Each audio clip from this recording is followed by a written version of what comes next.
ഈ കഥ നടക്കുന്നത് അമേരിക്കയിലെ ന്യൂ ഓർലീൻസിലാണ്. അവിടെ ഇപ്പോൾ കുറെ നേവി ഉദ്യോഗസ്ഥർ അവരുടെ ഫാമിലിയുമായിട്ട് ഒരു ഫെറിയിലേക്ക് കയറാണ്. ഈ ഫെറി ഇപ്പോൾ പോകുന്നത് മിസിസിപ്പി നദിയിലൂടെയാണ്. ഒരു കാർണിവൽ നടക്കുന്നുണ്ട്. അത് അറ്റൻഡ് ചെയ്യാൻ വേണ്ടിയിട്ടാണ് ഇവർ പോകുന്നത്. അങ്ങനെ നേവി ഉദ്യോഗസ്ഥരും അവരുടെ ഫാമിലിയുള്ള എല്ലാവരും ആ ഫെറിക്കകത്തേക്ക് കയറി. അത് ഉടനെ തന്നെ അവിടെ നിന്ന് പുറപ്പെടും. ഈ സമയം ആ ഫെറിയിലാണെങ്കിൽ ഒരുപാട് വണ്ടികളൊക്കെ പാർക്ക് ചെയ്തിട്ടുണ്ട്. ആ വണ്ടികളൊക്കെ ചെക്ക് ചെയ്തുകൊണ്ട് ഒരു സെക്യൂരിറ്റി ഉദ്യോഗസ്ഥൻ അവിടെ നിൽക്കുന്നുണ്ട്. അതിനിടയിലാണ് അവിടെ ഒരു കാറിൽ നിന്നും ഒരു പാട്ട് കേൾക്കുന്നത്. അയാൾ ഉടനെ തന്നെ അതെന്താണെന്ന് ചെക്ക് ചെയ്യാൻ വേണ്ടി അതിന്റെ അടുത്തേക്ക് പോവാണ്. അയാൾ നോക്കുമ്പോൾ ഒരു SUV നിന്നാണ് ആ പാട്ട് കേൾക്കുന്നത്. അതിനകത്തായിട്ട് ആ വണ്ടിയുടെ കീയും വെച്ചിട്ടുണ്ട്. പക്ഷെ ആ വണ്ടിയുടെ ഡോറ് തുറക്കാൻ നോക്കുമ്പോൾ അയാളെ കൊണ്ട് അത് സാധിക്കുന്നില്ല. ഇതേ സമയം തന്നെ ആ നദിക്ക് കുറുകെയുള്ള പാലത്തിന്റെ മുകളിലായിട്ട് ഒരാൾ നിൽക്കുന്നുണ്ട്. ആ ഫെറി അവിടെ നിന്ന് പുറപ്പെട്ടു എന്ന് കാണുമ്പോൾ അയാളാണെങ്കിൽ അയാളുടെ ബൈക്കും എടുത്തിട്ട് അവിടെ നിന്ന് പോവാണ്. ഈ സമയം ആ സെക്യൂരിറ്റി ഉദ്യോഗസ്ഥനാണെങ്കിൽ ആ കാറിന്റെ പുറത്തുകൂടെ നടന്ന് അത് മൊത്തത്തിൽ ചെക്ക് ചെയ്തുകൊണ്ടിരിക്കുകയാണ്. അതിനിടയിലാണ് അയാൾ ഞെട്ടിക്കുന്ന ഒരു കാഴ്ച കാണുന്നത്. ആ കാറിനകത്ത് വലിയൊരു ബോംബ് സെറ്റ് ചെയ്തിട്ടുണ്ട്. പക്ഷെ അയാൾ എന്തെങ്കിലും ചെയ്യാൻ തുടങ്ങുന്നതിന് മുമ്പേ ആ ബോംബ് പൊട്ടിത്തെറിക്കുകയാണ്. അതോടൊപ്പം തന്നെ ആ ഫെറി പൂർണ്ണമായിട്ടും കത്തിപ്പോകുന്നു. അങ്ങനെ ആ ദുരന്തത്തിൽ 543 ആൾക്കാരാണ് മരിച്ചത്. അവിടെ രക്ഷാപ്രവർത്തനം കാര്യങ്ങളൊക്കെ നടത്തിക്കൊണ്ടിരിക്കുകയാണ്. ഈ സമയത്താണ് ATS ഉദ്യോഗസ്ഥനായ ഡഗ് അങ്ങോട്ട് വരുന്നത്. ഈ alcohol, tobacco, firearms and എക്സ്പ്ലോസീവ്സിന്റെ കാര്യങ്ങളൊക്കെ നോക്കുന്നത് ഈ ATFൽ ജോലി ചെയ്യുന്ന ആൾക്കാരാണ്. അങ്ങനെ പുള്ളി അങ്ങോട്ട് വന്നിട്ട് അവിടെ മൊത്തത്തിൽ അങ്ങോട്ട് സെർച്ച് ചെയ്യാൻ തുടങ്ങി. അതിനിടയിലാണ് അയാൾ അവിടുത്തെ ആ പാലം ശ്രദ്ധിക്കുന്നത്. അങ്ങനെ പുള്ളി ഇപ്പം ആ പാലത്തിന്റെ അടിയിലാണ് സെർച്ച് ചെയ്തുകൊണ്ടിരിക്കുന്നത്. ഈ സമയത്താണ് അവിടെ നിന്നും ഒരു പ്ലാസ്റ്റിക് കഷ്ണമൊക്കെ കിട്ടുന്നത്. അതൊരു ബോംബിന്റെ അവശിഷ്ടമാണ് എന്ന കാര്യമൊക്കെ മനസ്സിലായി. അങ്ങനെ ആ പ്ലാസ്റ്റിക് കഷ്ണം ഒരു കവറിന്റെ അകത്തേക്ക് ഇട്ടിട്ട് ഡഗ് ഉടനെ അയാളുടെ കൊളീഗിനെ വിളിക്കുകയാണ്. അതിനുശേഷം 10 മണിക്കും 11 മണിക്കും ഇടയിലുള്ള ആ പാലത്തിനടിയിലെ സർവൈലൻസ് ക്യാമറ വഴിയുള്ള ഫൂട്ടേജ് ഒക്കെ ചെക്ക് ചെയ്യാനാണ് പറയുന്നത്. അങ്ങനെ ആ ഇൻഫർമേഷൻ കൊടുത്തതിന് ശേഷം ഡഗ് നേരെ പോകുന്നത് ആ പാലത്തിലേക്കാണ്. അതിനുശേഷം അവിടെയൊക്കെ പരിശോധിക്കാൻ തുടങ്ങി. അങ്ങനെ അവിടെ ഒന്നും കാണാത്തോണ്ട് ഡഗ് നേരെ പാലത്തിന്റെ അടിയിലേക്ക് പോകുന്നു. ഈ സമയത്താണ് ആ കേസ് അന്വേഷിക്കുന്ന ഏജന്റ് അങ്ങോട്ട് വരുന്നത്. ഇയാളുടെ പേര് പോൾ എന്നാണ്. അയാൾ നേരെ ചെല്ലുന്നത് ഡഗിന്റെ അടുത്തേക്കാണ്. ഈ സമയം ഡഗ് ആണെങ്കിൽ ആ പാലത്തിന്റെ അടിയിൽ എന്തൊക്കെയോ പറ്റി പിടിച്ചിട്ടുണ്ട്. അതൊക്കെ നോക്കിക്കൊണ്ടിരിക്കുകയാണ്. അതിനിടയിലാണ് ആ പോൾ അങ്ങോട്ട് വരുന്നത്. നിങ്ങളാണോ ഏജന്റ് ലാരി എന്നാണ് അയാൾ വന്ന ഉടനെ തന്നെ ചോദിക്കുന്നത്. അല്ല, ലാരി എന്റെ പാർട്ട്ണറാണ്. ഇന്ന് പുള്ളി ലീവിലാണ് എന്നാണ് ഡഗ് പറയുന്നത്. ഓ, ലീവിലാണോ? എന്നാ പിന്നെ നിങ്ങൾക്കൊന്ന് അവരെ വിളിച്ചു തരാൻ പറ്റുമോ? അയാൾ വീണ്ടും ചോദിക്കുന്നു. ഇല്ല, ഞാനത് നോക്കി, പക്ഷെ അവൻ ഫോൺ എടുക്കുന്നില്ല എന്നാണ് ഡഗ് മറുപടി പറയുന്നത്. അങ്ങനെ അവർ ആ കാര്യങ്ങളൊക്കെ സംസാരിച്ചുകൊണ്ട് നിൽക്കുമ്പോഴാണ് ആ പാലത്തിന്റെ ഇടയിൽ മറ്റൊരു കാര്യം ഡഗ് ശ്രദ്ധിക്കുന്നത്. അവൻ അതെന്താണെന്ന് ചെക്ക് ചെയ്യാൻ തുടങ്ങി. അത് അമോണിയം നൈട്രേറ്റ് ആണ് എന്ന കാര്യം അവന് മനസ്സിലായി. അവൻ ആ കാര്യം പോളിന്റെ അടുത്ത് എക്സ്പ്ലെയിൻ ചെയ്ത് കൊടുക്കാൻ തുടങ്ങി. ആ പൊട്ടിത്തെറി മൂലമാണ് ഈ അമോണിയം നൈട്രേറ്റ് ഇവിടെ പറ്റിപ്പിടിച്ചത്. പക്ഷെ പൊട്ടിത്തെറി നടന്നിരിക്കുന്നത് ആ പാലത്തിൽ നിന്ന് കുറെ ദൂരെയാണ്. ആ ഏരിയയിലെങ്ങും അമോണിയം നൈട്രേറ്റ് ഉണ്ടായിരുന്നില്ല. പിന്നെ എങ്ങനെയാണ് ഈ പാലത്തിന്റെ അടിയിൽ ഇത് വന്നത് എന്നാണ് ഡഗിന്റെ സംശയം. അങ്ങനെ ഡഗ് ഉടനെ തന്നെ അവന്റെ കണ്ടെത്തലുകളൊക്കെ ആ കേസ് അന്വേഷിക്കുന്ന പോലീസ് ഉദ്യോഗസ്ഥരുടെ അടുത്ത് പോയിട്ട് പറയാണ്. അങ്ങനെ ആ പോലീസ് ഉദ്യോഗസ്ഥരുമായി സംസാരിച്ചതിന് ശേഷം ഡഗ് നേരെ പോകുന്നത് അയാളുടെ ഓഫീസിലേക്കാണ്. ഈ സമയമാകുമ്പോഴേക്കും അവന്റെ കൊളീഗായ കെൽവിൻ ആണെങ്കിൽ ആ CCTV ഫുട്ടേജും കാര്യങ്ങളൊക്കെ എടുത്തു വെച്ചിട്ടുണ്ട്. ഡഗ് അങ്ങോട്ട് വരുമ്പോൾ തന്നെ കെൽവിൻ പറയുന്നത് എന്താണെന്ന് വെച്ച് കഴിഞ്ഞാൽ, നിങ്ങൾ അന്വേഷിച്ച് ഒരു പെണ്ണ് വിളിച്ചിട്ടുണ്ടായിരുന്നല്ലോ, നിങ്ങൾ എങ്ങനെയുള്ള ആളാണ്, കാണാൻ എങ്ങനെയുണ്ടെന്നൊക്കെ ചോദിച്ചിട്ട്. ഏത് പെണ്ണാണത്? പക്ഷെ അവൾ ഒരുപാടൊന്നും എന്നോട് സംസാരിച്ചില്ല. നിങ്ങൾ വന്ന ഉടനെ തന്നെ തിരിച്ചു വിളിക്കാൻ പറഞ്ഞിട്ടുണ്ട് എന്ന് പറഞ്ഞിട്ട് അയാൾ എഴുതി വെച്ച നമ്പർ എടുത്തിട്ട് അവൻ ഡഗിന് കൊടുക്കുകയാണ്.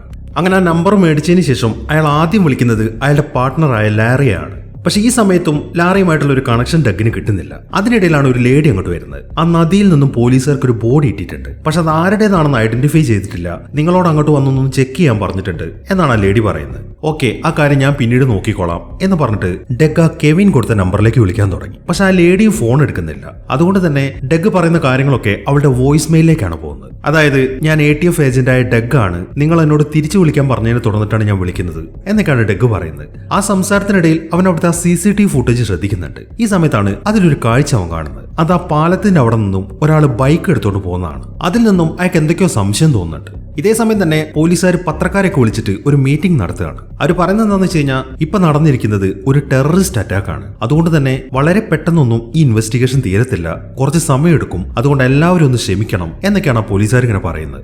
അങ്ങനെ ഡഗ് നേരെ പോകുന്നത് ആ ലേഡിയുടെ ബോഡി കാണാൻ വേണ്ടിയിട്ടാണ്. അവളുടെ ശരീരത്തിന്റെ 30% പൊള്ളലേറ്റിട്ടുണ്ട്. മാത്രമല്ല, അവൾ ആരോ അറ്റാക്ക് ചെയ്തതിന്റെ ലക്ഷണോ അവളുടെ ശരീരത്തിൽ നിന്ന് കാണുന്നുണ്ട്. അവൻ വളരെ വിശദമായിട്ട് തന്നെ അതൊക്കെ പരിശോധിച്ചുകൊണ്ടിരിക്കുമ്പോഴാണ് ഡഗിനൊരു കോള് വരുന്നത്. ആ ലേഡി ആരാണ് എന്ന് ആ പോലീസുകാരൻ കണ്ടെത്തിയിട്ടുണ്ട്. അവളുടെ പേര് ക്ലെയർ എന്നാണ്. ഇന്ന് രാവിലെ അവൾ മിസ്സിംഗ് ആണ് എന്നൊരു റിപ്പോർട്ട് വന്നിട്ടുണ്ടായിരുന്നു. ഈ ഒരു കാര്യമാണ് അയാൾ ഇപ്പൊ ഡഗിന്റെ അടുത്ത് പറയുന്നത്. അപ്പൊ ആ പെണ്ണിന്റെ പേര് ക്ലെയർ ആണ് എന്ന കാര്യം ഡഗിന് മനസ്സിലായി. ഇനിയിപ്പോ അവളുടെ പോസ്റ്റ്മോർട്ടം റിപ്പോർട്ടും കൂടെ കിട്ടിക്കഴിഞ്ഞാലേ അവന് കൂടുതൽ എന്തെങ്കിലും പറയാൻ പറ്റൂ. അതുകൊണ്ട് തന്നെ ആ ഡോക്ടറുടെ അടുത്ത് പോസ്റ്റ്മോർട്ടം ചെയ്യാൻ പറഞ്ഞിട്ട് ഡഗ് അവിടെ നിന്ന് പോവാണ്. അങ്ങനെ ഡഗ് നേരെ പോകുന്നത് മരിച്ച ക്ലെയറിന്റെ അച്ഛനെ കാണാൻ വേണ്ടിയിട്ടാണ്. അങ്ങനെ ചെന്ന ഉടനെ തന്നെ അവളുടെ മരണ വാർത്തയാണ് ആദ്യം ഡഗ് അവളുടെ അച്ഛന്റെ അടുത്ത് പറയുന്നത്. അത് കേട്ട് അയാളാണെങ്കിൽ ശരിക്കും വിഷമത്തിലിരിക്കുകയാണ്. ഈ സമയം ഡെഗ് അവളുടെ കാര്യങ്ങളൊക്കെ അയാളുടെ അടുത്ത് ചോദിച്ചറിയാൻ തുടങ്ങി. അയാൾ പറയുന്നത് വെച്ച് കഴിഞ്ഞാൽ അവളുടെ കാര്യങ്ങളെക്കുറിച്ച് എനിക്ക് അധികമൊന്നും അറിയത്തില്ല.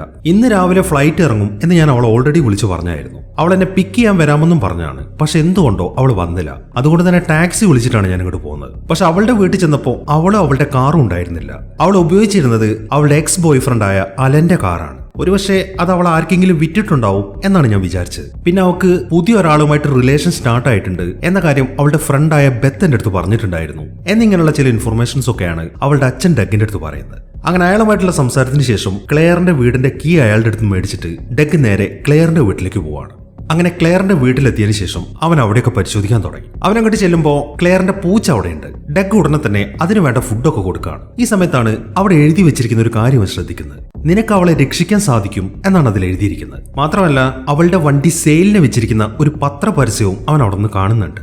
അടുത്തതായിട്ട് അവൻ നോക്കുന്നത് അവിടുത്തെ വാഷ് ബേസിനും കാര്യങ്ങളൊക്കെയാണ്. അവിടെ കുറച്ച് തുണി കാണുന്നുണ്ട്. അതിലാണെങ്കിൽ മൊത്തം ചോരയാണ്. മാത്രമല്ല ആ വാഷ് ബേസിന്റെ സൈഡിലും താഴെയും ചോരപ്പാടുകൾ കാണുന്നുണ്ട്. അടുത്തതായിട്ട് അവൻ പോകുന്നത് അവിടെയുള്ള മറ്റൊരു റൂമിന്റെ അകത്തേക്കാണ്. അവിടെയാണ് അവളുടെ ഫോൺ വെച്ചിരിക്കുന്നത്. അതിലെ മെയിൽ ബോക്സിൽ മെസ്സേജ് ഒക്കെ അവൻ കേൾക്കാൻ തുടങ്ങി. ആദ്യത്തെ മെസ്സേജ് വന്നിരിക്കുന്നത് തിങ്കളാഴ്ച രാത്രി 7:45 അത് അവളുടെ അച്ഛന്റെ മെസ്സേജാണ്. നാളെ രാവിലെ പുള്ളി എയർപോർട്ടിൽ വന്ന് പിക്ക് ചെയ്യേണ്ട കാര്യങ്ങളൊക്കെയാണ് ആ മെസ്സേജിൽ അയാൾ പറയുന്നത്. അടുത്ത മെസ്സേജ് ചൊവ്വാഴ്ച രാവിലെ 9:45 അത് അവളുടെ ഫ്രണ്ടായ ബെത്തിന്റെ മെസ്സേജാണ്. ഹായ് ക്ലെയർ, നീ അവിടെ ഉണ്ടോ? ഞാൻ ഇത്ര നേരത്തെ വിളിച്ചതിന് സോറി. നീ വീട്ടിലെത്തിയ ഉടനെ തന്നെ എന്നെ വിളിക്കാമെന്ന് പറഞ്ഞായിരുന്നല്ലോ. നിന്റെ വിളിയൊന്നും കാണാത്തോണ്ടാണ് ഞാൻ വിളിച്ചത് എന്നാണ് ബെത്ത് പറയുന്നത്. അത് വോയിസ് മെയിലിലേക്കാണ് വരുന്നതെങ്കിലും പെട്ടെന്നാണ് ക്ലെയർ ആ ഫോൺ അറ്റൻഡ് ചെയ്തിട്ട് അതിന് ആൻസർ ചെയ്യുന്നത്. നീ എന്താ തമാശ പറയാണോ എന്നൊക്കെയാണ് അവൾ ചോദിക്കുന്നത്. ഏയ് തമാശ പറഞ്ഞല്ല, ശരിക്കും നിന്റെ കാര്യം ആലോചിച്ചിട്ട് എനിക്ക് വിഷമമുണ്ട് എന്നാണ് ബെത്ത് അതിന് മറുപടി പറയുന്നത്. അത് കേൾക്കുമ്പോൾ ഓക്കെ ഞാൻ പിന്നീട് വിളിക്കാം, ഇവിടെ ഇപ്പോൾ ഒരാൾ നിൽക്കുന്നുണ്ട് എന്ന് പറഞ്ഞിട്ട് അവൾ ഫോൺ കട്ട് ചെയ്യാണ്. ആ മെസ്സേജ് കേൾക്കുന്നതോടൊപ്പം തന്നെ ഡെഗ് ആണെങ്കിൽ അതെല്ലാം അവനൊരു ചെറിയ ബുക്കിലേക്ക് എഴുതിയെടുക്കുന്നുണ്ട്. ഈ സമയത്താണ് അവൻ അവിടെ വെച്ചിരിക്കുന്ന ഒരു തോക്ക് കാണുന്നത്. അവൻ അതൊന്ന് ചെക്ക് ചെയ്തതിന് ശേഷം അവിടെ തന്നെ വെക്കുകയാണ്. അതിനുശേഷം അവൻ പോയി നോക്കുന്നത് അവിടെ വെച്ചിരിക്കുന്ന വേസ്റ്റ് ബിന്നിന്റെ അടുത്തേക്കാണ്. അതിനകത്തും കുറെ തുണികൾ കിടക്കുന്നുണ്ട്. അതിലും മൊത്തം ചോര പുരണ്ടിരിക്കുകയാണ്. അതെല്ലാം അവൻ നോക്കിക്കൊണ്ടിരിക്കുമ്പോഴാണ് ചൊവ്വാഴ്ച 1:18 വന്ന മെസ്സേജ് റീഡ് ആവുന്നത്. അത് അവനെ ശരിക്കും ഞെട്ടിച്ചു കളഞ്ഞു. അത് ഡെഗ് തന്നെ അയച്ച മെസ്സേജാണ്. അതായത് ഞാൻ ATF ഏജന്റായ ഡെഗ് ആണ്, നിങ്ങൾ എന്നെ വിളിച്ചതിനെ തുടർന്നിട്ടാണ് ഞാൻ തിരിച്ചു വിളിക്കുന്നത് എന്നിങ്ങനെ പറഞ്ഞ് അവൻ നേരത്തെ ഒരു മെസ്സേജ് അയച്ചായിരുന്നല്ലോ. അതാണ് ഇപ്പൊ അതിൽ വന്നിരിക്കുന്നത്. അപ്പൊ നേരത്തെ അവൻ അന്വേഷിച്ച് ATFന്റെ ഓഫീസിലേക്ക് വിളിച്ചിരിക്കുന്ന ക്ലെയർ തന്നെയാണ് എന്ന കാര്യം അവന് മനസ്സിലായി. അങ്ങനെ അവിടുത്തെ ആ സെർച്ചിങ് ഒക്കെ കഴിഞ്ഞിട്ട് അവൻ നേരെ പോകുന്നത് ആ കേസ് അന്വേഷിക്കുന്ന FBI ഏജൻസിന്റെ അടുത്തേക്കാണ്. അവരാണെങ്കിൽ ആ ബോംബ് ബ്ലാസ്റ്റിന്റെ കാര്യങ്ങളൊക്കെയാണ് ഇപ്പൊ ചെക്ക് ചെയ്തുകൊണ്ടിരിക്കുന്നത്. അവനിപ്പോ പറയുന്നത് ആ ക്ലെയറിന്റെ കാര്യമാണ്. അവളെ കണ്ടെത്തിയത് ആ ബ്ലാസ്റ്റ് നടന്ന സ്ഥലത്ത് വെച്ചിട്ട് തന്നെയാണ്. പക്ഷെ എനിക്ക് മനസ്സിലായത് ആ പൊട്ടിത്തെറി കാരണമല്ല അവള് മരിച്ചിരിക്കുന്നത്. ആ ഫെറി പൊട്ടിത്തെറിക്കുന്നതിന്റെ 2 മണിക്കൂർ മുമ്പ് അവള് മരിച്ചിട്ടുണ്ട്.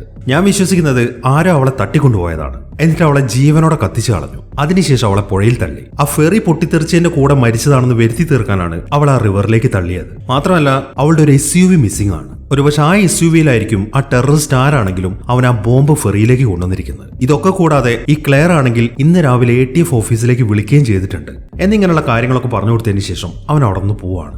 അങ്ങനെ അവിടെ നിന്ന് പോകാൻ തുടങ്ങുമ്പോഴാണ് ഡെഗ് ഒരു കാര്യം ശ്രദ്ധിക്കുന്നത്. അവന്റെ പാർട്ട്ണറായ ലാറിയുടെ കാർ അവിടെ നിർത്തിയിട്ടിട്ടുണ്ട്. അത് കാണുമ്പോൾ ഇത് ലാറിയുടെ കാറല്ലേ, അവൻ അവിടെ പോയി എന്നാണ് അവൻ ചോദിക്കുന്നത്. അവനത് ചോദിക്കുമ്പോഴാണ് അത് ലാറിയുടെ കാറാണ് എന്ന കാര്യം അവർക്കും മനസ്സിലാവുന്നത്. അവിടെ വെച്ചിരിക്കുന്ന കാറൊക്കെ ആ പൊട്ടിത്തെറിയിൽ മരിച്ചുപോയ ആൾക്കാരുടെ കാറാണ്. അതിൽ നിന്നും ലാറിയും ആ പൊട്ടിത്തെറിയിൽ മരിച്ചു എന്ന കാര്യം അവർക്ക് മനസ്സിലായി. അതുകൊണ്ട് തന്നെ വളരെ വിഷമത്തോടെയാണ് ഡെഗ് അവിടെ നിന്ന് പോകുന്നത്.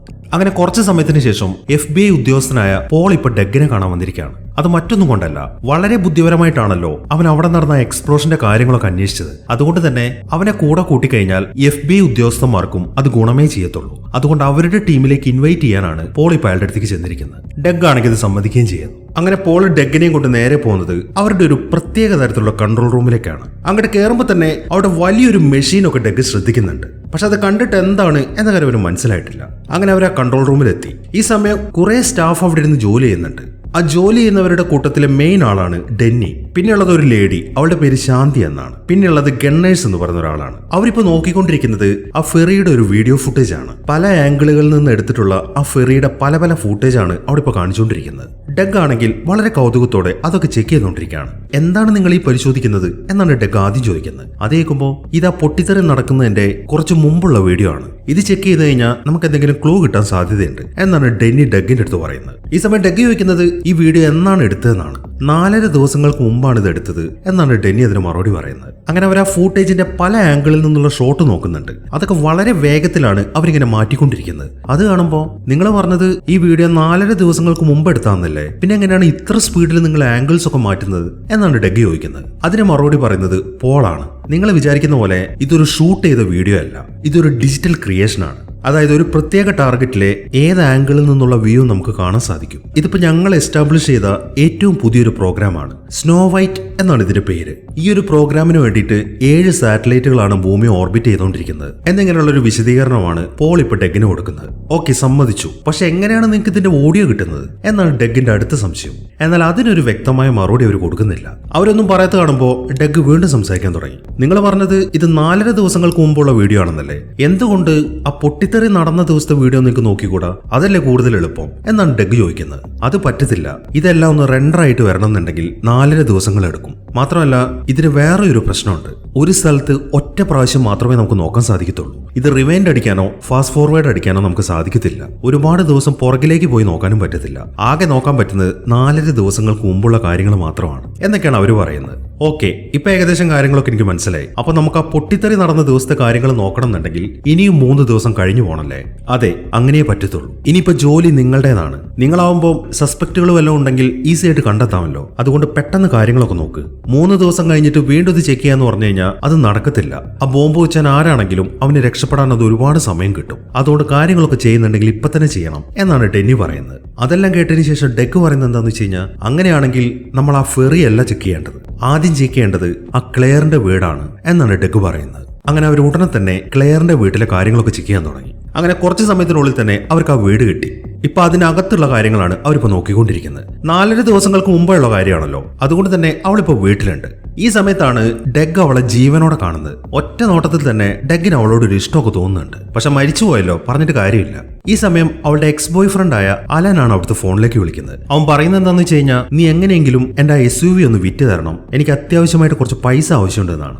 അവളാണെങ്കിൽ മറുപടി ഒന്നും പറയാതെ അവിടെ തന്നെ നിൽക്കുകയാണ്. ഈ സമയത്താണ് ഒരു ഫോറൻസിക് ഉദ്യോഗസ്ഥൻ ഡെഗിന് വിളിക്കുന്നത്. അയാളിപ്പോ ക്ലെയറിന്റെ വീട് മൊത്തം ചെക്ക് ചെയ്തുകൊണ്ടിരിക്കുകയാണ്. അയാൾ പറയുന്നത് എന്താണെന്ന് വെച്ച് കഴിഞ്ഞാൽ, നീ എന്ത് പണിയാ ഡെഗ്ഗി കാണിച്ചത്? നീ ഒരു പോലീസ് ഉദ്യോഗസ്ഥനല്ലേ, ഇൻവെസ്റ്റിഗേഷൻ എങ്ങനെയാണ് നടത്തേണ്ടത് എന്ന് നിനക്ക് അറിയത്തില്ലേ? ഇവിടെ മൊത്തം നിന്റെ ഫിംഗർ പ്രിന്റ് ആണല്ലോ എന്നൊക്കെയാണ് അയാൾ ചോദിക്കുന്നത്. അത് കേൾക്കുമ്പോൾ, ഞാൻ നേരത്തെ അവിടെ ചെന്ന് പരിശോധിച്ചിട്ടുണ്ടായിരുന്നു, അപ്പൊ പറ്റിപ്പോയതായിരിക്കും എന്നാണ് അവനതിന് മറുപടി പറയുന്നത്. ഈ സമയത്താണ് ക്ലെയറിന്റെ ഒരു കോള് വരുന്നത്. അത് ബെത്താണ്. അവൾക്കൊരു പുതിയ ബോയ് ഫ്രണ്ട് ഉണ്ടായിരുന്നു എന്ന കാര്യം പറഞ്ഞിട്ടില്ലായിരുന്നു. അവൻ നിന്നെ മീറ്റ് ചെയ്യാൻ ആഗ്രഹിക്കുന്നുണ്ട്, എന്നാണ് നിനക്ക് അവനെ മീറ്റ് ചെയ്യാൻ പറ്റുക എന്നാണ് ബെത്ത് ചോദിക്കുന്നത്. അത് കേൾക്കുമ്പോൾ, തിങ്കളാഴ്ച രാത്രി മീറ്റ് ചെയ്താലോ എന്നാണ് ക്ലെയർ പറയുന്നത്. ഓക്കെ, അങ്ങനെയാണെങ്കിൽ നിന്റെ നമ്പർ ഞാൻ അവന് കൊടുത്തോട്ടെ? ബെത്ത് വീണ്ടും ചോദിക്കുന്നു. വേണ്ട, നമ്പർ ഒന്നും കൊടുക്കണ്ട, ഞാൻ അവനെ പോയിട്ട് കണ്ടോളാം എന്നാണ് അവൾ പറയുന്നത്. അതിനുശേഷം അവൾ അവളുടെ ഒരു ഡയറി എടുക്കുന്നുണ്ട്. അവരിപ്പോ അതിലേക്കാണ് ഫോക്കസ് ചെയ്യുന്നത്. എന്നാൽ പെട്ടെന്ന് തന്നെ അവൾ ആ ഡയറി അടയ്ക്കുകയും ചെയ്യുന്നു. അതുകൊണ്ട് അതിനകത്തു നിന്നും അവർക്കൊന്നും കാണാൻ സാധിച്ചിട്ടില്ല.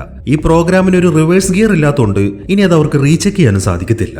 അങ്ങനെ കുറച്ച് സമയം കഴിഞ്ഞ് അവൾ കുളിച്ചിറങ്ങുമ്പോഴാണ് പുറത്ത് ആരോ വന്നതുപോലെ അവൾക്ക് ഫീൽ ചെയ്യുന്നത്. എന്നാൽ അവൾ അവിടേക്ക് നോക്കുമ്പോൾ ആരെയും കാണുന്നില്ല. പുറത്തേക്ക് ഇറങ്ങി നോക്കുമ്പോൾ അവിടെ അവളുടെ പൂച്ചയാണുള്ളത്, വേറൊരു മനുഷ്യനെ പോലും അവിടെ കാണുന്നില്ല.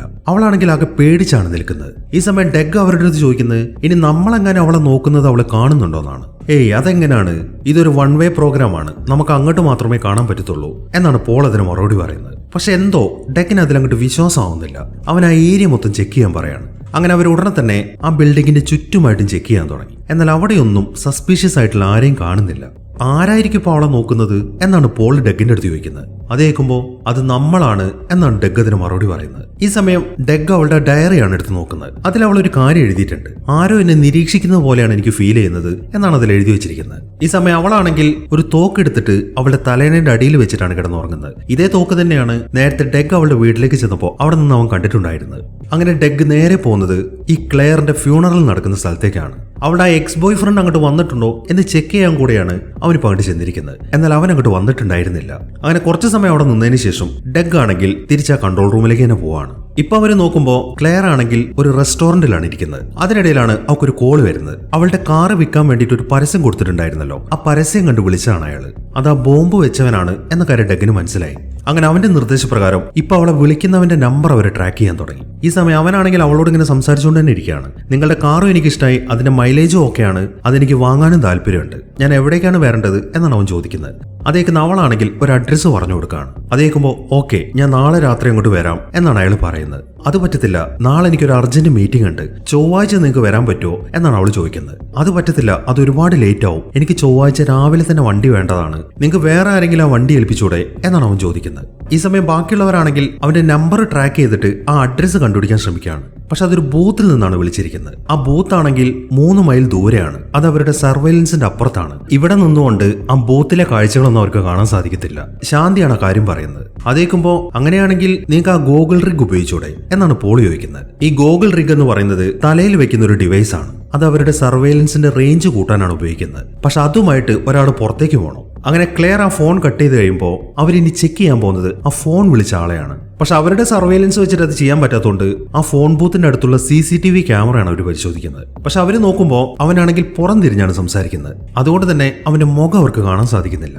അങ്ങനെ ഫോൺ കട്ട് ചെയ്തിട്ട് അവനൊരു ബാഗും എടുത്തിട്ടാണ് അവിടെ നിന്ന് പോകുന്നത്. അത് കാണുമ്പോൾ ഒരു മിനിറ്റ് അവന്റെ അടുത്ത് ആ ബാഗ് കണ്ടില്ലേ, നിങ്ങൾ അതൊന്ന് ചെക്ക് ചെയ്യ്, എന്നിട്ട് ഫേസ് റെക്കഗ്നീഷൻ സോഫ്റ്റ്വെയർ ഉപയോഗിച്ചിട്ട് ആ ഏരിയയിലുള്ള മറ്റു ബാഗുമായിട്ട് സ്കാൻ ചെയ്യും എന്നാണ് ഡെഗ് പറയുന്നത്. അങ്ങനെ ആ ഫേസ് റെക്കഗ്നീഷൻ സോഫ്റ്റ്വെയർ വെച്ചിട്ട് അത് സ്കാൻ ചെയ്യുമ്പോൾ ആ സിറ്റിയുടെ മറ്റൊരു ഭാഗത്ത് നിന്നും അതേ ബാഗ് അവർ കണ്ടെത്തുന്നുണ്ട്. അതിൽ നിന്നും അയാളെ അവർക്ക് കിട്ടി. ഇത് തിങ്കളാഴ്ച 4:40 ഫുട്ടേജ് ആണ്. അതായത് പൊട്ടിത്തെറിക്ക് 2 ദിവസം മുമ്പേ. അവനിപ്പോ നിൽക്കുന്നത് ആ ഫെറിയുടെ അടുത്താണ്. ഇതിപ്പോ CCTV ക്യാമറ ഫുട്ടേജ് ആണ്. ഇതിനിപ്പോ അവരുടെ രീതിയിൽ കാണുന്നുണ്ടെങ്കിൽ 7 മണിക്കൂർ കൂടെ കഴിഞ്ഞിട്ട് അത് ചെക്ക് ചെയ്യാൻ പറ്റത്തുള്ളൂ.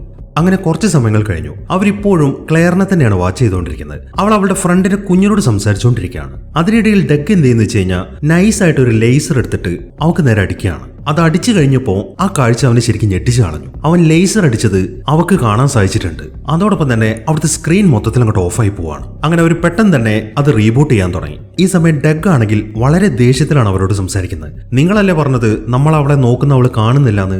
ആര് പറഞ്ഞു? ഞാൻ ലേസർ അടിച്ചപ്പോൾ അവളിപ്പോ അത് കണ്ടല്ലോ. ഇത് നിങ്ങൾ പറഞ്ഞതുപോലെ 4.5 ദിവസങ്ങൾക്ക് മുമ്പുള്ള ഡിജിറ്റൽ ക്രിയേഷൻ ഒന്നും അല്ല, ഇത് മറ്റെന്തോ സംഭവമാണ്. അതുകൊണ്ട് എന്താണ് ഇവിടെ നടക്കുന്നത് എന്ന് എനിക്ക് വ്യക്തമായിട്ട് പറഞ്ഞു തരണം എന്നാണ് അവനിങ്ങനെ ദേഷ്യത്തോടെ പറയുന്നത്. അതെല്ലാം കേൾക്കുമ്പോൾ അവിടുത്തെ സത്യാവസ്ഥ എന്താണെന്ന് പറയാതെ അവർക്ക് ആർക്കും തന്നെ മറ്റൊരു നിവൃത്തിയുമില്ല. അവർ കാര്യങ്ങളൊക്കെ പറയാൻ തുടങ്ങി. അതായത് അവരിപ്പോ അവളെ നിരീക്ഷിക്കുന്നത് ഒരു വേം ഹോളിനകത്തൂടെയാണ്. അവളുടെ പാസ്റ്റ് ആണ് അവരിപ്പോ കണ്ടുകൊണ്ടിരിക്കുന്നത് എന്നിങ്ങനെയുള്ള ഒരു വിശദീകരണമാണ് അവർ കൊടുക്കുന്നത്. അത് കേൾക്കുമ്പോൾ ഓക്കെ, അപ്പൊ നിങ്ങൾ പറഞ്ഞു വരുന്നത് നമ്മളിപ്പോ കണ്ടുകൊണ്ടിരിക്കുന്നത് അവളുടെ റിയൽ ആയിട്ടുള്ള പാസ്റ്റ് ആണെന്നാണ്. അതിനർത്ഥം അവൾ ഇപ്പോഴും പാസ്റ്റിൽ ജീവിക്കുന്നുണ്ട്. നിങ്ങൾ എന്തായാലും ഇത്രയും വലിയൊരു കണ്ടുപിടുത്തം നടത്തിയല്ലോ, അപ്പൊ ഈ കണ്ടുപിടുത്തം വഴി നമുക്ക് എന്തെങ്കിലും അങ്ങോട്ട് അയക്കാൻ സാധിക്കുമോ എന്നാണ് ഡെഗ് ചോദിക്കുന്നത്. എന്നാൽ ജീവനുള്ള ഒരു സാധനത്തിലെ അങ്ങോട്ട് അയക്കാൻ പറ്റത്തില്ല, അത് തിയററ്റിക്കലി പോസിബിൾ അല്ല എന്നാണ് അവർ പറയുന്നത്.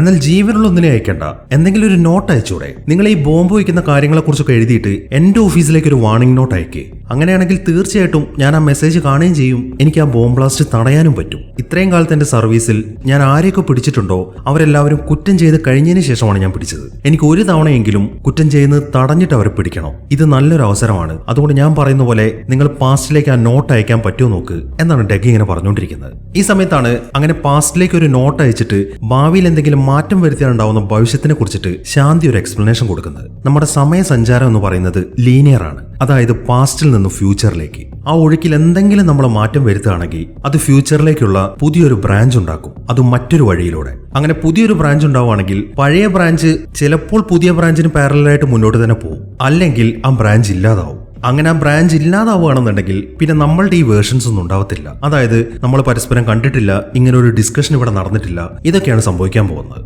ഇതൊക്കെ തിയറി മാത്രമാണ് എന്നിങ്ങനെയുള്ള ഒരു എക്സ്പ്ലനേഷൻ ആണ് അവർ കൊടുക്കുന്നത്. അങ്ങനെയാണ് കാര്യങ്ങളൊക്കെ എങ്കിലും പാസ്റ്റിലേക്ക് ആ നോട്ട് അയക്കാൻ തന്നെയാണ് അവർ തീരുമാനിച്ചിരിക്കുന്നത്. അങ്ങനെ അവർ ഉടനെ ആ വലിയ മെഷീന്റെ അകത്ത് ആ നോട്ട് വെക്കുകയാണ്. അതിൽ ആ ബോംബ് ബ്ലാസ്റ്റിനെ കുറിച്ചാണ് എഴുതിയിരിക്കുന്നത്. അങ്ങനെ അത് ആ മെഷീനകത്ത് സെറ്റ് ചെയ്ത് വെച്ചതിന് ശേഷം 4.5 ദിവസങ്ങൾക്ക് മുമ്പുള്ള ATS ഓഫീസാണ്, അങ്ങോട്ടാണ് അവരിപ്പോൾ അത് അയക്കാൻ പോകുന്നത്. അവർ നോക്കുമ്പോൾ ഡെഗും അയാളുടെ പാർട്ട്ണറായ ഫെറി അവിടെ ഇരുന്ന് സംസാരിക്കുന്നുണ്ട്. അങ്ങനെ അവർ ഉടനെ തന്നെ ആ മെഷീൻ ഓണാക്കുകയാണ്. കുറച്ച് സമയത്തിനുള്ളിൽ തന്നെ ആ നോട്ട് ആ മെഷീനിൽ നിന്ന് അപ്രത്യക്ഷമായി. അതോടൊപ്പം അത് പാസ്റ്റിലേക്ക് എത്തുകയും ചെയ്യുന്നു. എന്നാൽ പ്രശ്നം എന്താണെന്ന് വെച്ച് കഴിഞ്ഞാൽ ആ നോട്ട് അവിടെ എത്തിയപ്പോഴേക്കും അവിടെ നിന്ന് ഡെഗ് പുറത്തേക്ക് പോയിട്ടുണ്ട്. അവനത് കണ്ടിട്ടില്ല. ഇപ്പൊ ആ നോട്ട് കിട്ടിയിരിക്കുന്നത് ലാറിക്കാണ്. അവൻ നോക്കുമ്പോൾ അതിനകത്ത് ആ ബോംബ് ബ്ലാസ്റ്റിന്റെ കാര്യമാണ് എഴുതിയിരിക്കുന്നത്. അതുകൊണ്ട് തന്നെ അയാൾ വേഗം പുറത്തേക്ക് ഇറങ്ങാണ്. ഈ സമയം അവരാണെങ്കിൽ അയാളുടെ ആക്ടിവിറ്റീസ് തന്നെയാണ് ചെക്ക് ചെയ്യുന്നത്. അങ്ങനെ ലാറി ഇപ്പൊ പോകുന്നത് ആ പാലത്തിന്റെ മുകളിലൂടെയാണ്. ആ ഫെറി ഇരിക്കുന്ന സ്ഥലത്തേക്കാണ് അയാളുടെ യാത്ര ഇപ്പോൾ. അങ്ങനെ കുറച്ച് സമയം അയാളെ നിരീക്ഷിച്ചതിന് ശേഷം അവര് നേരെ ആ ഫെറിയിലെ കാര്യങ്ങളൊക്കെയാണ് ചെക്ക് ചെയ്യുന്നത്. ഈ സമയത്ത് ആ ബോംബർ അങ്ങോട്ട് വരും എന്ന കാര്യം അവർക്ക് നേരത്തെ മനസ്സിലായിട്ടുണ്ടല്ലോ. അങ്ങനെ അവർ ആ ബോംബറിനെ നിരീക്ഷിക്കാൻ തുടങ്ങി. അയാളിപ്പം ആ ഫെറിയുടെ അടുത്തേക്ക് നടന്നു വന്നുകൊണ്ടിരിക്കുകയാണ്. അവരുടനെ തന്നെ അവന്റെ ഫേസ് ചെക്ക് ചെയ്യാൻ തുടങ്ങി. ഈ സമയമാകുമ്പോഴേക്കും ലാറി അങ്ങോട്ട് എത്തിയിട്ടുണ്ട്. അവനെ കണ്ട ഉടനെ ലാറി ഒരു തോക്കെടുക്കുകയാണ്. മര്യാദയ്ക്ക് പുറത്തേക്ക് ഇറങ്ങി വരാനാണ് അയാൾ ഇപ്പോൾ പറയുന്നത്. എന്നാൽ അപ്പോഴേക്കും ബോംബർ ആണെങ്കിൽ ലാറിയെ വെടിവെച്ച് വീഴ്ത്തുകയും ചെയ്യുന്നു. പക്ഷെ അയാൾ ഇതുവരെയായിട്ടും മരിച്ചിട്ടില്ല. ബോംബർ എന്ത് ചെയ്യുന്ന വെച്ച് കഴിഞ്ഞാൽ ലാറിയെ പൊക്കിയെടുത്തിട്ട് അയാളുടെ വണ്ടിയുടെ ബാക്ക് സീറ്റിനകത്തേക്കാണ് കയറ്റുന്നത്. അതിനുശേഷം അവിടെ നിന്ന് പോകാൻ തുടങ്ങി. വളരെ സങ്കടത്തോടെയാണ് ആ കൺട്രോൾ റൂമിൽ എല്ലാവരും ഈ കാര്യം നോക്കിക്കൊണ്ടിരിക്കുന്നത്. അവര് കാരണമാണല്ലോ ഇപ്പൊ ലാറി ഇങ്ങനെ ഒരു അവസ്ഥയിലേക്ക് വന്നത്. ഈ സമയത്താണ് അവർക്ക് മറ്റൊരു പ്രശ്നം വരുന്നത്. ആ ബോംബർ ഇപ്പോൾ അവരുടെ ആ സർവൈലൻസ് റേഞ്ചിൽ നിന്ന് പുറത്തേക്കാണ് പോകുന്നത്. അവൻ റേഞ്ചിൽ നിന്ന് പുറത്തേക്ക് ഇറങ്ങി കഴിഞ്ഞാൽ അവർക്ക് അവനെ ട്രാക്ക് ചെയ്യാൻ സാധിക്കത്തില്ല. അതുകൊണ്ട് തന്നെ അവർ അവരുടെ പ്ലാൻ ബിയിലേക്ക് കടക്കാണ്. നമ്മൾ നേരത്തെ പറഞ്ഞ ആ ഗോഗിൾ റിഗ് ഉണ്ടല്ലോ, അത് വെച്ചിട്ട് ഇനി അയാളെ ട്രാക്ക് ചെയ്യാനാണ് അവരിപ്പോൾ പ്ലാൻ ചെയ്യുന്നത്. പക്ഷെ ഗോഗിൾ റിഗ് ഉപയോഗിക്കുകയാണെങ്കിൽ ഒരാൾ ആ ബോംബർ പോകുന്ന വഴിയെ സഞ്ചരിക്കണം. ആ ഒരു ജോലി ഏറ്റെടുക്കുന്നത് ഡഗ്ഗാണ്. അങ്ങനെ ഉടനെ തന്നെ ഡെഗ് ഒരു വണ്ടിയിലേക്ക് കയറി ആ ഗോഗിൾ റിഗും വെച്ചിട്ട് അവനെ ഫോളോ ചെയ്യാൻ തുടങ്ങി. ഇവിടെ ഒരു കാര്യം മനസ്സിലാക്കേണ്ടത്, ഡെഗ് ഇപ്പൊ പോയിക്കൊണ്ടിരിക്കുന്നത് പ്രസന്റ് ഡേയിലാണ്. അയാളുടെ മുന്നിൽ അങ്ങനെ ഒരു ബോംബർ ഇല്ല. ബോംബർ സഞ്ചരിക്കുന്നത് ഇപ്പൊ പാസ്റ്റിലാണ്. ആ ഗോഗിൾ റിഗിന്റെ പ്രത്യേകത അത് ഉപയോഗിക്കുകയാണെങ്കിൽ പാസ്റ്റ് കാണാൻ സാധിക്കും. അങ്ങനെ കൺട്രോൾ റൂമിലുള്ളവർ നിർദ്ദേശം കൊടുക്കുന്ന പോലെയാണ് ഡെഗ് ഇപ്പൊ സഞ്ചരിച്ചുകൊണ്ടിരിക്കുന്നത്. അങ്ങനെ അവർ പറഞ്ഞ പ്രകാരം അയാൾ ആ ഗോഗിൾ റിഗ് എടുത്തിട്ട് അയാളുടെ തലയിൽ വെക്കുകയാണ്. അതിൽ 2 ചെറിയ ഗ്ലാസ് ഉണ്ട്. ആ ഗ്ലാസ് വഴി നോക്കിക്കഴിഞ്ഞാൽ അയാളുടെ മുന്നിലുള്ള കാഴ്ച പാസ്റ്റിലെ കാഴ്ചയാണ്. ഡെഗ് എന്താണോ കാണുന്നത് അതെല്ലാം കൺട്രോൾ റൂമിലിരുന്ന് അവർക്കും കാണാൻ സാധിക്കും. അങ്ങനെ ഇടത്തെ കണ്ണിലൂടെ പാസ്റ്റിലെ കാര്യങ്ങളും വലത്തെ കണ്ണിലൂടെ പ്രസന്റ് ഡേയിൽ നടക്കുന്ന കാര്യങ്ങളും കണ്ടുകൊണ്ടാണ് ഡെഗ് ഇപ്പൊ വണ്ടി ഓടിക്കുന്നത്. വളരെ കഷ്ടപ്പെട്ടിട്ടുള്ളൊരു യാത്രയായതുകൊണ്ട് ചില വണ്ടികളൊക്കെ ഡെഗിന്റെ വണ്ടിയിൽ വന്ന് ഇടിക്കുന്നുണ്ട്. എങ്കിലും അതിൽ നിന്ന് കൊഴിഞ്ഞു മാറിയിട്ട് ഡെഗ് വളരെ വേഗം തന്നെ അവനെ ഫോളോ ചെയ്ത് മുന്നോട്ട് പോയിക്കൊണ്ടിരിക്കുകയാണ്. അങ്ങനെ ആ ബോംബർ നേരെ പോകുന്നത് അവന്റെ ഒരു ഹൈഡ് ഔട്ടിലേക്കാണ്. കുറച്ച് സമയം കഴിയുമ്പോൾ ഡെഗും അങ്ങോട്ട് എത്തി. അവൻ എന്തെന്ന് വെച്ച് കഴിഞ്ഞാൽ വേഗം വണ്ടിയിൽ നിന്ന് ഇറങ്ങിയിട്ട് ആ ഗോഗിൾ റിഗ് എടുത്ത് മുന്നോട്ട് നടക്കാൻ തുടങ്ങി. ഈ സംഭവം നടക്കുന്നത് പാസ്റ്റിലാണെങ്കിൽ രാത്രിയിലും പ്രസന്റിലാണെങ്കിൽ പകലുമാണ്. ഇപ്പൊ നേരത്തെ ഡെഗ് വണ്ടി ഓടിച്ചപ്പോ ചില ആക്സിഡന്റ് ഒക്കെ ഉണ്ടായിരുന്നല്ലോ. അതുകൊണ്ട് തന്നെ ആ ഗോഗിൾ റിഗിന് ഒരു കംപ്ലൈന്റ് പറ്റിയിട്ടുണ്ട്. ഡെഗിനിപ്പോ അതിലൂടെ നോക്കിക്കഴിഞ്ഞാൽ പാസ്റ്റ് കാണത്തില്ല. എന്നാൽ കൺട്രോൾ റൂമിൽ ഇരിക്കുന്നവർക്ക് അത് കാണാൻ സാധിക്കുന്നുണ്ട്. അതുകൊണ്ട് അവനത് കൈ പിടിച്ചിട്ടാണ് മുന്നോട്ട് നടക്കുന്നത്. ഈ സമയം അവൻ നോക്കുമ്പോൾ അവിടെ എന്തൊക്കെ ഒരു ബോംബ് ബ്ലാസ്റ്റ് നടന്നതിന്റെ ലക്ഷണമൊക്കെ കാണുന്നുണ്ട്. പക്ഷെ പാസ്റ്റില് ആ ഹൈഡ് ഔട്ടിന് ഡാമേജ് ഒന്നും സംഭവിച്ചിട്ടില്ല. ഈ സമയത്താണ് ആ ഹൈഡ് ഔട്ടിനകത്തേക്ക് ഒരു ആംബുലൻസ് മറിഞ്ഞടക്കുന്നവൻ ശ്രദ്ധിക്കുന്നത്. അവൻ അവരോട് ചോദിക്കുമ്പോൾ പാസ്റ്റിൽ അങ്ങനെ ഒരു ആംബുലൻസ് അവിടെ കാണുന്നില്ല എന്നാണ് അവർ പറയുന്നത്. ഈ സമയം അവർ നോക്കുമ്പോൾ ആ ബോംബർ ആണെങ്കിൽ ലാറിയെ ആ വണ്ടിയിൽ നിന്ന് പുറത്തേക്ക് എടുത്തിട്ടാണ്. എന്നാൽ ലാറി ഇതുവരെയായിട്ടും മരിച്ചിട്ടില്ല. അത് കണ്ട ഉടനെ തന്നെ ആ ബോംബർ ആണെങ്കിൽ ലാറിയെ വെടിവെച്ച് കൊല്ലുന്നു. അതിനുശേഷം ഡീസൽ ഒഴിച്ചിട്ട് അയാളെ കത്തിച്ചു കളയാണ്. ആ കത്തിക്കരിഞ്ഞ പാടൊക്കെ പ്രസന്റ് ഡേയിൽ ഡെഗിനെ അവിടെ കാണാൻ സാധിക്കുന്നുണ്ട്. ഇതെല്ലാം കാണുമ്പോൾ ആ കൺട്രോൾ റൂമിൽ ഇരിക്കുന്ന ആൾക്കാർക്കൊക്കെ ശരിക്കും സങ്കടം വരാൻ തുടങ്ങി. അങ്ങനെ അവിടുത്തെ ചെക്കിങ്ങും കാര്യങ്ങളൊക്കെ കഴിഞ്ഞതിന് ശേഷം ഡെഗ് കാര്യങ്ങളൊക്കെ പോലീസിനെ അറിയിച്ചു. അവരിപ്പോ അങ്ങോട്ട് വന്നിട്ട് അവിടുത്തെ തെളിവുകളും കാര്യങ്ങളൊക്കെ ശേഖരിച്ചുകൊണ്ടിരിക്കുകയാണ്. ഇതേ സമയം തന്നെ ആ കൺട്രോൾ റൂമിലുള്ളവർ ഒരു ചർച്ചയിലാണ്. ഗണ്ണേഴ്സ് പറയുന്നത് എന്താണെന്ന് വെച്ച് കഴിഞ്ഞാൽ, ഇപ്പൊ നമ്മൾ കാരണമല്ലേ ആ ലാറി മരിച്ചത്. നമ്മൾ പാസ്റ്റിലേക്ക് ആ നോട്ട് അയച്ചിട്ടില്ലായിരുന്നെങ്കിൽ അയക്ക് ഇപ്പൊ ഇവിടേക്ക് വരേണ്ട കാര്യം ഉണ്ടായിരുന്നോ എന്നാണ് ഗണ്ണേഴ്സ് ചോദിക്കുന്നത്. അത് കേൾക്കുമ്പോൾ അങ്ങനെയല്ല ഗണ്ണേഴ്സ്, ലാറി ഓൾറെഡി മരിച്ചതാണ്. നമ്മളിപ്പോൾ ആ മരണത്തിൽ ചെറിയൊരു മാറ്റം വരുത്തിയേ ഉള്ളൂ എന്നാണ് ശാന്തി അതിന് മറുപടി പറയുന്നത്. അങ്ങനെ കുറച്ച് സമയങ്ങൾ കഴിഞ്ഞു. കൺട്രോൾ റൂമിലുള്ള ആളുകളൊക്കെ ഫേസ് റെക്കഗ്നീഷൻ സോഫ്റ്റ്വെയർ വെച്ചിട്ട് ആ ബോംബർ ആരാണ് എന്ന് കണ്ടുപിടിക്കാൻ ശ്രമിച്ചുകൊണ്ടിരിക്കുകയാണ്. കുറച്ച് സമയത്തിനുള്ളിൽ തന്നെ അവർക്ക് ആളെ കിട്ടി. അവന്റെ പേര് കാരോൾ എന്നാണ്. അങ്ങനെ അവന്റെ പേര് കിട്ടിക്കഴിഞ്ഞപ്പോൾ അവന്റെ അഡ്രസ്സും കാര്യങ്ങളൊക്കെ ചെക്ക് ചെയ്യാൻ തുടങ്ങി. അങ്ങനെ പെട്ടെന്ന് തന്നെ അവർ ആ അഡ്രസ്സും കണ്ടെത്തി. അങ്ങനെ അവനെ അറസ്റ്റ് ചെയ്തു. ഡഗ് ഇപ്പോ അവനെ ചോദ്യം ചെയ്തുകൊണ്ടിരിക്കുകയാണ്. നീ എന്തിനാണ് അങ്ങനെ ഒരു ബോംബ് ആ ഫെറിയിൽ സെറ്റ് ചെയ്ത് വെച്ചത്? നിനക്ക് നേവിക്കാരോട് അത്രയ്ക്ക് പകയുണ്ടോ എന്നാണ് ഡഗ് ചോദിക്കുന്നത്. അത് കേൾക്കുമ്പോൾ എനിക്ക് നേവിക്കാരോടല്ല പക, എനിക്ക് പക ഇവിടുത്തെ ഗവൺമെന്റിനോടാണ്. ഞാൻ ഇവിടുത്തെ മിലിറ്ററിയിൽ ജോയിൻ ചെയ്യാൻ വേണ്ടി ഒരുപാട് തവണ ശ്രമിച്ചതാണ്. കാരണം ഞാൻ അത്രമാത്രം ഈ രാജ്യത്തെ സ്നേഹിക്കുന്നു. പക്ഷെ എന്നെ പോലെ ഒരു രാജ്യസ്നേഹി അവർക്ക് ആവശ്യമില്ല. അതുകൊണ്ട് തന്നെ പല കാരണങ്ങൾ പറഞ്ഞിട്ട് അവരെന്നെ റിജക്ട് ചെയ്തു. പക്ഷെ എന്റെ വില എന്താണ് എന്നെനിക്ക് കാണിച്ചു കൊടുക്കണമായിരുന്നു. അതുകൊണ്ടാണ് ഞാൻ ഇങ്ങനത്തെ കാര്യങ്ങളൊക്കെ ചെയ്ത് എന്നിങ്ങനെയുള്ള ഒരു സൈക്കോപരമായിട്ടുള്ള ഒരു എക്സ്പ്ലനേഷൻ ആണ് അയാൾ ഇപ്പൊ ഡെഗിന് കൊടുക്കുന്നത്. അങ്ങനെ ആ ചോദ്യം ചെയ്യലും കാര്യങ്ങളൊക്കെ കഴിഞ്ഞ് ഡെഗ് നേരെ പോകുന്നത് ആ FBI-കാരുടെ അടുത്തേക്കാണ്. ഈ സമയം അവരുടെ കമാൻഡർ പറയുന്നത് എന്താണെന്ന് വെച്ച് കഴിഞ്ഞാൽ, നമുക്കിപ്പോൾ ബോംബറെ കിട്ടി. അയാളാണെങ്കിൽ ചെയ്ത കാര്യങ്ങളൊക്കെ സമ്മതിക്കുകയും ചെയ്തിട്ടുണ്ട്. അതുകൊണ്ട് തന്നെ ഈ ഇൻവെസ്റ്റിഗേഷൻ നമ്മൾ ഇവിടെ വെച്ച് നിർത്തുകയാണ് എന്നാണ് അയാൾ പറയുന്നത്. എന്നാൽ പോളും ഡെഗും പറയുന്നത് എന്താണെന്ന് വെച്ച് കഴിഞ്ഞാൽ, ഇവിടെ വെച്ച് നിർത്തിയാൽ എങ്ങനെയാണ് ശരിയാവുന്നത്? അവനെല്ലാം സമ്മതിച്ചു എന്ന് വെച്ചിട്ട് അവൻ പറഞ്ഞ കാര്യങ്ങൾ തന്നെയാണ് നടന്നത് എന്നതിന് എന്തോ ഉറപ്പാണുള്ളത്? അതുകൊണ്ട് ആ ഫെറിയിൽ നടന്ന കാര്യം എന്താണെന്ന് നമുക്ക് അന്വേഷിച്ചേ പറ്റൂ. മാത്രമല്ല ക്ലെയറിന്റെ കാര്യമില്ലേ, അവളുടെ മരണത്തിനെ കുറിച്ച് നമുക്ക് തെളിവൊന്നും കിട്ടിയിട്ടില്ല. അതുകൊണ്ട് അതിനുള്ള ഒരു വിശദീകരണം കിട്ടിയിട്ട് നമുക്ക് ഈ ഇൻവെസ്റ്റിഗേഷൻ അവസാനിപ്പിച്ചാൽ മതി എന്നാണ് അവർ പറയുന്നത്. എന്നാൽ കമാൻഡർ പറയുന്നത് എന്താണെന്ന് വെച്ച് കഴിഞ്ഞാൽ, ക്ലെയറിന്റെ കാര്യങ്ങളൊന്നും ഇനി കുത്തിപ്പോകാൻ നിൽക്കണ്ട. അവളുടെ മരണത്തിനെ കുറിച്ചിട്ടുള്ള തെളിവുകളൊക്കെ എവിടെ നിന്ന് കിട്ടിയെന്ന് വെച്ച് കഴിഞ്ഞാൽ നമ്മൾ എന്താണ് പറയുന്നത്, നമ്മൾ ടൈം ട്രാവൽ ചെയ്ത് കണ്ടുപിടിച്ചാണെന്നോ? അതൊന്നും ഒരിക്കലും വെളിയിൽ പറയാൻ പറ്റത്തില്ല. അതുകൊണ്ട് ഈ പരിപാടി നമുക്ക് ഇവിടെ വെച്ച് നിർത്താം എന്ന് പറഞ്ഞിട്ട് അയാൾ അവിടെ നിന്ന് പോവാണ്. അങ്ങനെ അവരുടെ ആ സ്നോ വൈറ്റ് എന്ന പ്രോഗ്രാമൊക്കെ ഷട്ട് ഡൗൺ ചെയ്തിട്ട് അവിടെയുള്ള എല്ലാവരും പോവാണ്. എന്നാൽ ഡഗ് ആണെങ്കിൽ ഇതുകൊണ്ടൊന്നും നിർത്താൻ ഒരുക്കമല്ലായിരുന്നു. അവൻ എന്തെന്ന് വെച്ച് കഴിഞ്ഞാൽ നേരെ ആ കൺട്രോൾ റൂമിലേക്കാണ് പോകുന്നത്. അവിടെ ഇപ്പോൾ ഡെന്നി ഇരിക്കുന്നുണ്ട്. അവൻ അങ്ങോട്ട് ചെന്നിട്ട് പറയുന്നത് എന്താണെന്ന് വെച്ച് കഴിഞ്ഞാൽ, നമ്മളിത് ഇവിടെ കൊണ്ട് നിർത്തുന്നില്ല, നമുക്കിതിന്റെ ഒരു കൺക്ലൂഷൻ കിട്ടണം. ഒരു കാര്യം ചെയ്യാം, നമ്മൾ എന്തായാലും ഒരു നോട്ട് പാസ്റ്റിലേക്ക് അയച്ചില്ലേ, ഇനി നോട്ടൊന്നും അയക്കണ്ട, ഇനി ഞാൻ പാസ്റ്റിലേക്ക് പോവാം എന്നാണ് അയാൾ ഡെന്നിയുടെ അടുത്ത് പറയുന്നത്. ഈ ഒരു സംഭവം ഇതുവരെ പരീക്ഷിച്ചിട്ടില്ല, ഇത് അപകടമാണ്, ചിലപ്പോൾ നീ മരിക്കാൻ സാധ്യതയുണ്ട് എന്നൊക്കെ ഡെന്നി അവൻ്റെ അടുത്ത് പറയുന്നുണ്ട്. എന്നാൽ ഡഗ് ആണെങ്കിൽ ക്ലെയറിനെ രക്ഷിച്ചേ അടങ്ങൂ എന്ന വാശിയിലാണ്. അതുകൊണ്ട് തന്നെ എന്ത് സംഭവിച്ചാലും വേണ്ടിയില്ല എന്ന് പറഞ്ഞിട്ട് അയാൾ ആ ടൈം മെഷീന്റെ അകത്തേക്ക് കയറാണ്. അങ്ങനെ ഡെന്നി ആ മെഷീൻ ഓൺ ആക്കി. അതോടൊപ്പം തന്നെ ഡഗ് അവിടെ നിന്ന് അപ്രത്യക്ഷമാവാണ്. അങ്ങനെ അവരതിന്റെ കോർഡിനേറ്റ് സെറ്റ് ചെയ്ത് വെച്ചിരിക്കുന്നത് ഒരു ഹോസ്പിറ്റലിലാണ്. കറക്റ്റ് ആയിട്ട് ഡഗ് അവിടെ തന്നെയാണ് പ്രത്യക്ഷപ്പെടുന്നത്. പക്ഷെ ടൈം ട്രാവൽ ചെയ്തുകൊണ്ട് തന്നെ അവന്റെ ശരീരത്തിന്റെ അവസ്ഥയൊന്നും കൺട്രോൾ ചെയ്യാൻ പറ്റുന്നില്ല. അവനൊരുമാതിരി അപസ്മാരം വന്നതുപോലെ ഇങ്ങനെ വിറച്ചുകൊണ്ടിരിക്കുകയാണ്. ഇതെല്ലാം അവിടുത്തെ ഡോക്ടർമാരും കാണുന്നുണ്ട്. ഇവൻ എവിടെ നിന്നാണ് ഇങ്ങോട്ട് വന്നത് എന്ന കാര്യം അവർക്ക് മനസ്സിലാവുന്നില്ല. ഈ സമയം അവർ ഡഗിന്റെ ബനിയൻ അയച്ചു നോക്കുമ്പോൾ എന്നെ റിവൈവ് ചെയ്യണം എന്നാണ് അതിൽ എഴുതി വെച്ചിരിക്കുന്നത്. അങ്ങനെ ഉടനെ തന്നെ അവന് CPR ഒക്കെ കൊടുത്തിട്ട് അവന്റെ ജീവൻ രക്ഷിക്കുകയാണ്. അങ്ങനെ കുറച്ച് സമയം കഴിഞ്ഞപ്പോൾ ഡഗിന് ബോധം വന്നു. ഈ സമയം നോക്കുമ്പോൾ ആ ഏരിയയിൽ അങ്ങനെ കൂടുതൽ ആളുകളൊന്നുമില്ല. അവൻ എന്തെന്ന് വെച്ച് കഴിഞ്ഞാൽ അവിടെ വെച്ചിരിക്കുന്ന ഷർട്ടും ഷൂസും ഒക്കെ എടുത്തിട്ട് വേഗം തന്നെ പുറത്തേക്ക് ഇറങ്ങാണ്. അതിനുശേഷം ഒരു ആംബുലൻസ് എടുത്തിട്ട് അവിടെ നിന്ന് പോകാൻ തുടങ്ങി. അവൻ നേരെ പോകുന്നത് ആ ബോംബറിന്റെ ഹൈഡ് ഔട്ടിലേക്കാണ്. ഈ സമയമാകുമ്പോഴേക്കും ബോംബർ ആണെങ്കിൽ ക്ലെയറിനെ അങ്ങോട്ട് പിടിച്ചുകൊണ്ട് വന്നിട്ടുണ്ട്. അയാളിപ്പം അവിടെ വല്ലാണ്ട് ഉപദ്രവിച്ചുകൊണ്ടിരിക്കുകയാണ്. ഈ സമയത്താണ് ഡഗ് അങ്ങോട്ട് വരുന്നത്. അവിടുത്തെ ആ ഗേറ്റ് ഇടിച്ച് പൊളിച്ചിട്ടാണ് ഡഗ് അകത്തേക്ക് കയറുന്നത്. അങ്ങനെ പെട്ടെന്ന് തന്നെ അവൻ ആ ആംബുലൻസ് അവിടുത്തെ ആ ബിൽഡിങ്ങിന്റെ അകത്തേക്കാണ് ഇടിച്ച് കയറ്റുന്നത്. അത് കാണുന്ന ബോംബർ ആണെങ്കിൽ അവന് നേരെ ഷൂട്ട് ചെയ്യാൻ തുടങ്ങി. അതിലൊരു വെടി അവനെ കൊള്ളുന്നുണ്ട്. പക്ഷെ അത് അവന്റെ തോളിലാണ് കൊണ്ടിരിക്കുന്നത്. അങ്ങനെ കുറച്ചു നേരത്തെ ഷൂട്ടിംഗ് ഒക്കെ കഴിഞ്ഞിട്ട് ബോംബർ വേഗം ആ ഹൈഡൌട്ടിൽ നിന്ന് പുറത്തേക്ക് ഇറങ്ങാണ്. ഈ സമയമാകുമ്പോഴേക്കും ഡഗ് ആ വണ്ടിയിൽ നിന്ന് പുറത്തേക്ക് ഇറങ്ങിയിട്ടുണ്ട്. അവനെ കാണുമ്പോൾ ബോംബർ വീണ്ടും അവനെ ഷൂട്ട് ചെയ്യാൻ തുടങ്ങി. എന്നാൽ അവനാണെങ്കിൽ അവിടെ മറഞ്ഞു നിൽക്കുകയാണ്. ഈ സമയം ബോംബർ എന്ത് ചെയ്യുന്ന വെച്ച് കഴിഞ്ഞാൽ അയാൾ അവിടുത്തെ ചില ഗ്യാസ് സിലിണ്ടേഴ്സ് ഒക്കെ ഓപ്പൺ ചെയ്തിട്ടുണ്ട്. അയാൾ ഉടനെ തന്നെ അതിന് നേരെ ഷൂട്ട് ചെയ്യാണ്. അതോടൊപ്പം തന്നെ ആ ഹൈഡ് ഔട്ടിന്റെ ഒരു ഏരിയ മൊത്തത്തിൽ പൊട്ടിത്തെറിക്കാൻ തുടങ്ങി. എന്നാൽ ഡഗിനൊന്നും പറ്റിയിട്ടില്ല. അവൻ നേരെ ക്ലെയറിന്റെ അടുത്തേക്കാണ് പോകുന്നത്. ഈ സമയത്താണ് അടുത്ത പൊട്ടിത്തെറി നടക്കുന്നത്. അപ്പോഴേക്കും ഡഗ് ആണെങ്കിൽ അവളെയും പിടിച്ച് പുറത്തേക്ക് ചാടുന്നു. എന്നാൽ അവർ രക്ഷപ്പെട്ടത് ബോംബർ കണ്ടിട്ടില്ല. അവർ മരിച്ചു എന്ന് വിചാരിച്ചിട്ട് അയാളുടെ വണ്ടി എടുത്തിട്ട് പോവാണ്. അങ്ങനെ അവൻ പോയി കഴിയുമ്പോൾ ഡഗ് വേഗം തന്നെ അവിടുത്തെ ഒരു വണ്ടി എടുത്തിട്ട് അവൾ അതിനകത്ത് കയറ്റിയിട്ട് അവിടെ നിന്ന് പോകാൻ തുടങ്ങി.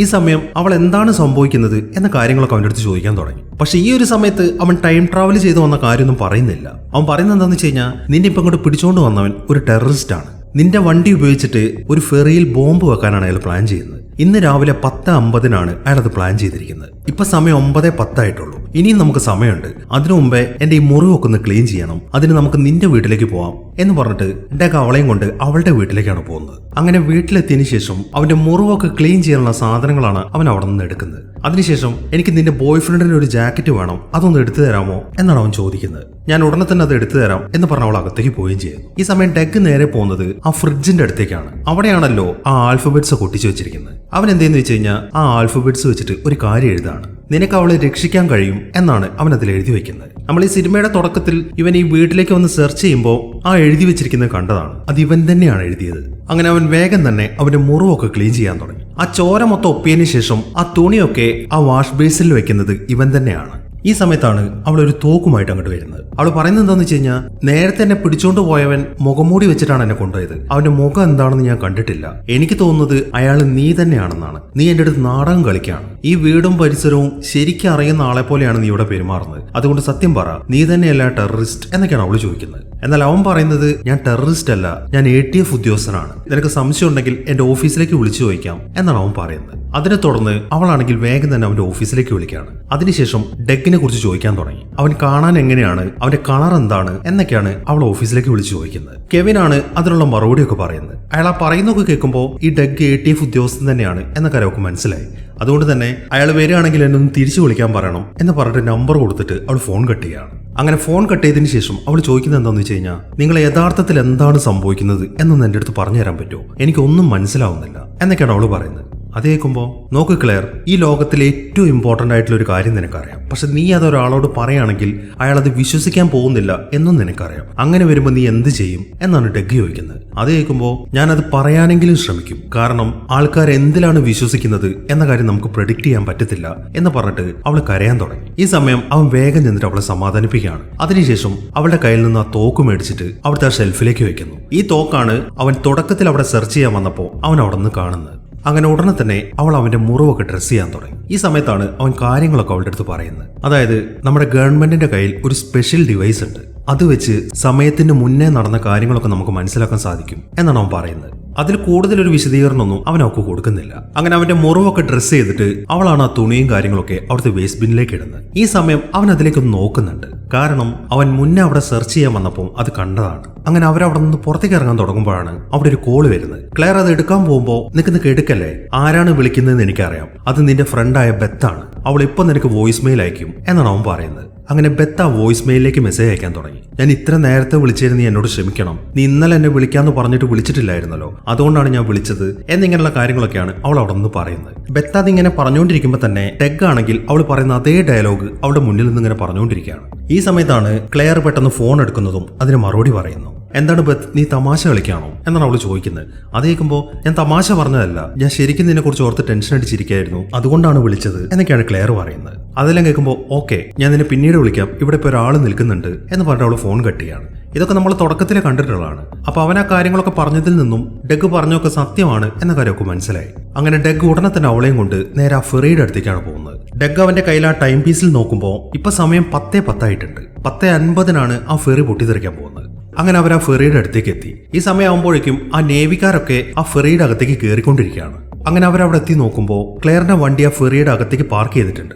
ഈ സമയം അവർ നോക്കുമ്പോൾ ബോംബർ ആണെങ്കിൽ ആ ബോംബൊക്കെ സെറ്റ് ചെയ്ത് പുറത്തേക്ക് വരുന്നതാണ് കാണുന്നത്. അത് കാണുമ്പോൾ നീ ഒരു കാര്യം ചെയ്യും, ഈ ഫെറി ഇവിടെ നിന്ന് യാത്ര തുടങ്ങിക്കഴിഞ്ഞാൽ ഉടനെ തന്നെ ചെന്നിട്ട് അകത്തെ ഓഫീസേഴ്സിന്റെ അടുത്ത് ഇതിനകത്ത് ബോംബ് വെച്ചിട്ടുണ്ട് എന്ന കാര്യം നീ പറഞ്ഞു കൊടുക്കണം. അത്രയും പറഞ്ഞതിന് ശേഷം അവളെ ഒന്ന് കിസ് ചെയ്തിട്ട് അവൻ നേരെ ആ വണ്ടിയുടെ അടുത്തേക്ക് പോവാണ്. ഇതേ സമയം തന്നെ ബോംബർ ആണെങ്കിൽ ഫെറിയിൽ നിന്ന് പുറത്തേക്ക് ഇറങ്ങി. അവൻ അവന്റെ ബൈക്കിലേക്ക് കയറുമ്പോഴാണ് അവൻ മറ്റൊരു കാര്യം ശ്രദ്ധിക്കുന്നത്. അത് ഡെഗും ക്ലെയറും അങ്ങോട്ട് വന്ന വണ്ടിയായിരുന്നു. അത് കാണുമ്പോൾ അവർ ജീവനോടെ ഉണ്ടെന്നും അവരിപ്പോ ഇങ്ങോട്ട് വന്നിട്ടുണ്ടെന്നും അവന് മനസ്സിലായി.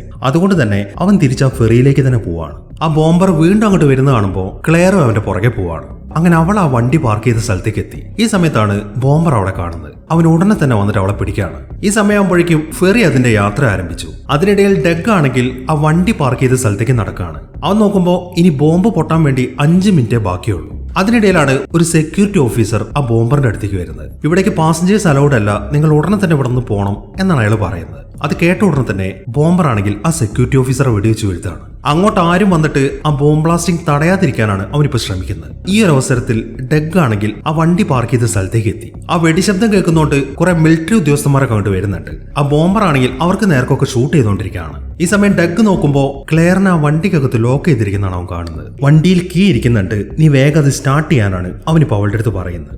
ഈ സമയമാകുമ്പോഴേക്കും ആ ബോംബർ ആണെങ്കിൽ ഡെഗിന് നേരെ ഷൂട്ട് ചെയ്യാൻ തുടങ്ങി. അവനും തിരിച്ച് ഷൂട്ട് ചെയ്തുകൊണ്ടിരിക്കുകയാണ്.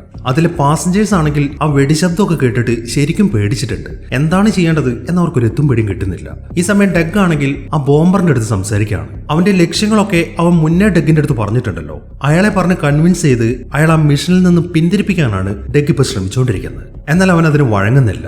ഈ സമയം അവൻ ഡെഗിന് നേരെ ഷൂട്ട് ചെയ്യാനാണ് ഒരുങ്ങുന്നത്. എന്നാൽ പെട്ടെന്നാണ് ക്ലെയർ വണ്ടി സ്റ്റാർട്ട് ചെയ്തിട്ട് മുന്നോട്ടെടുക്കുന്നത്. അവള് പെട്ടെന്ന് ചെന്നിട്ട് അവനെ ഇടിക്കുകയാണ്. ഈ ഒരു അവസരത്തിൽ ഡെഗ് ആണെങ്കിൽ അവനെ ഷൂട്ട് ചെയ്ത് കൊല്ലുകയും ചെയ്യും. പക്ഷെ ഇതുകൊണ്ടൊന്നും പ്രശ്നം തീർന്നിട്ടില്ല.